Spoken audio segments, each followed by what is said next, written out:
ఢిల్లీ ఎర్రకోట దగ్గర car blast ఘటనపై ఎన్ఐఏ దర్యాప్తు చాలా స్పీడ్గా జరుగుతోంది. ఇప్పటికే పలువురు అనుమానితులు నిందితులను అదుపులోకి తీసుకుని ఇన్వెస్టిగేషన్ చేస్తున్నారు. కేసు విచారణలో సంచలన విషయాలు బయటకొస్తున్నాయి.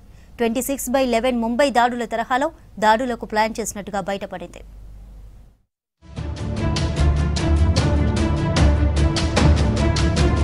ఢిల్లీ ఎర్రకోట దగ్గర ఈ నెల 10న జరిగిన కారు బ్లాస్ట్ ఘటనపై ఎన్ఐఏ విచారణ చాలా స్పీడ్గా జరుగుతోంది. బాంబు పేలుడు వెనుక ఉగ్రమూలాలు ఉన్నట్లు బయటపడింది. హర్యానాలోని ఫరీదాబాద్లో పెద్ద ఎత్తున దొరికిన పేలుడు పదార్థాలకు కారు బ్లాస్ట్కు సంబంధం ఉందని అనుమానాలు మరింతగా బలపడుతున్నాయి. దీంతో కేసు దర్యాప్తు బాధ్యతలను ఢిల్లీ పోలీసుల నుంచి ఎన్ఐఏ తీసుకుంది. సీనియర్ ఐపీఎస్ అధికారి ఎన్ఐఏ డైరెక్టర్ జనరల్ విజయ్ సకారే నేతృత్వంలో స్పెషల్ టీం ఏర్పాటు చేశారు.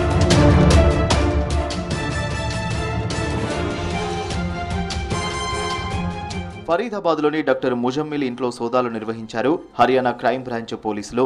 ఈ నెల 10న ఇక్కడి నుంచే 360 కిలోల అమోనియం నైట్రేట్ ఇతర మందుగుండు సామాగ్రిని స్వాధీనం చేసుకున్నారు.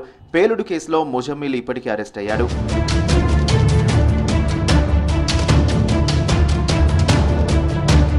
పేలుడులో కీలక సూత్రధారి డాక్టర్ ఉమర్ నబీగా భావిస్తున్నారు. పేలుడుకు ఉపయోగించిన I-20 కారును ఫరీదాబాద్లోని royal car zone owner Amit Patel దగ్గర గత నెల 29న కొనుగోలు చేశారని తేలింది.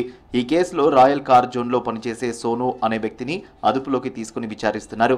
మరోవైపు royal car zone owner Amit Patel I-20 car documents investigation అధికారులకు అందించాడు. और 2 लोग आए, उनको I-20 कार दिखाई गई, कार उनको पसंद आई, उन्होंने पेमेंट करी और 29 तारीख को ही कार वो लेके चले गए। सर जिस दिन ब्लास्ट हुआ है उसी के 1-2 घंटे बाद सोनू जी के पास कॉल आता है दिल्ली स्टाफ से। रात को ही टीम आती है यहाँ पे। हमने सारे डॉक्यूमेंट उनको CCTV फुटेज और जो हमारे पास उनके कस्टमर के डॉक्यूमेंट थे सब हमने हैंड ओवर कर दिया उनको। ఢిల్లీ పేలుడు ఘటనతో సంబంధం ఉందనే అనుమానంతో ఫరీదాబాద్లోని అల్ ఫలాహ్ యూనివర్సిటీ పేరు తెరపైకి వచ్చింది. ఇక్కడ పనిచేస్తున్న డాక్టర్లు కీలక అనుమానితులుగా మారారు. దీంతో యూనివర్సిటీలోనూ కొంతమందిని అదుపులోకి తీసుకుని విచారించారు. ఢిల్లీ పేలుడు అనుమానితుడిగా భావిస్తున్న డాక్టర్ ఉమర్ కూడా అల్ ఫలాహ్ యూనివర్సిటీలో పనిచేశాడు. దాంతో 2 రోజులుగా భద్రతా సిబ్బంది ఆ క్యాంపస్లో తనిఖీలు చేస్తుండటంతో పాటు ఇప్పటికే పలువురిని ప్రశ్నించారు.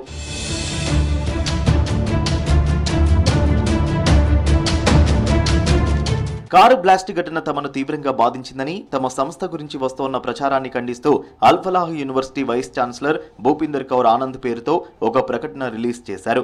దర్యాప్తు అధికారుల అదుపులో ఉన్న డాక్టర్లకు తమతో వృత్తిపరమైన సంబంధం మాత్రమే ఉందని, పేలుడు నిందితులతో తమకు ఎలాంటి సంబంధం లేదని అల్ ఫలాహ్ యూనివర్సిటీ యాజమాన్యం చెబుతోంది.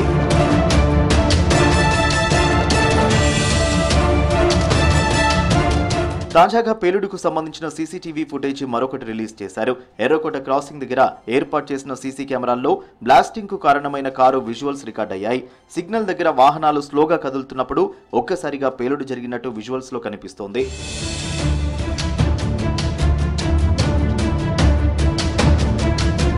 బాంబు అనుమానితుడు డాక్టర్ ఉమర్ నబీకి ఉన్న మరో రెడ్ ఎకోస్పోర్ట్ కారును ఫరీదాబాద్లోని కండావాలి గ్రామంలో స్వాధీనం చేసుకున్నారు. ఈ కారు కొనుగోలు కోసం ఈశాన్య ఢిల్లీలో నకిలీ చిరునామాను ఉపయోగించినట్లు గుర్తించారు. ఇక పేలుడు ఘటన తర్వాత ఢిల్లీ పోలీసు సిబ్బంది వివిధ కారు డీలర్లను కలుస్తున్నారు. వాహనాలు అమ్మేటప్పుడు అన్ని జాగ్రత్తలు తీసుకోవాలని వారికి సూచిస్తున్నారు. అనుమానాస్పద కస్టమర్లు ఎవరైనా ఉంటే తమకు తెలియజేయాలని కోరుతున్నారు. बट इस घटना के मद्देनजर हमने विशेष तौर पर सभी डीलर से रिक्वेस्ट की है कि गाड़ी खरीदते बेचते वक्त विशेष ध्यान रखें, और ना सिर्फ खरीदने बेचने वक्त ध्यान रखें, कोई गाड़ी ऐसी जो हमें लगे कि सस्पेक्ट हो सकती है, उनको भी लगे कि पुलिस को बताना चाहिए। इसके लिए भी हमने उनको सूचना दी है कि ऐसा नहीं कि गाड़ी आए संदिग्ध लगे और बेच दें, उनको भेजने से पहले पुलिस को बताना है। ये भी हमने उनको जागरूक किया है। ఫరీదాబాద్ పేలుడు పదార్థాల అక్రమ రవాణా కేసులో అరెస్టైన డాక్టర్ షహీన్ సయీద్ మాజీ భర్త హయత్ జాఫర్ సంచలన విషయాలు చెప్పాడు. తమకు 2 పిల్లలని, ఆస్ట్రేలియాలో సెటిల్ అయ్యే విషయంలో తమ ఇద్దరి మధ్య విభేదాలు రావడంతో 2012లో విడాకులు తీసుకున్నామని తెలిపారు.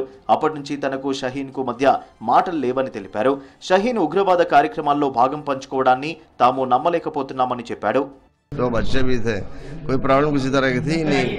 अब वो अपनी तरफ से अपने साइड हो सकता है कोई उनके दिल में रहा हो, वो चली गई होंगी, मुझे तो कुछ पता नहीं इसके बारे में। నిషేధిత జైషే మహమ్మద్, అన్సార్ గజ్వతుల్ హింద్ ఉగ్ర సంస్థలతో సంబంధం ఉన్న పలువురిని కశ్మీర్, హర్యానా, ఉత్తరప్రదేశ్లో కేంద్ర ఏజెన్సీలు సంయుక్తంగా నిర్వహించిన ఆపరేషన్లో భాగంగా ఇప్పటికే అరెస్ట్ చేశారు. అమోనియం నైట్రేట్, పొటాషియం నైట్రేట్ సహా సల్ఫర్తో కూడిన 2900 కిలోల పేలుడు పదార్థాన్ని కూడా స్వాధీనం చేసుకున్నట్లు జమ్మూ కాశ్మీర్ పోలీసులు తెలిపారు.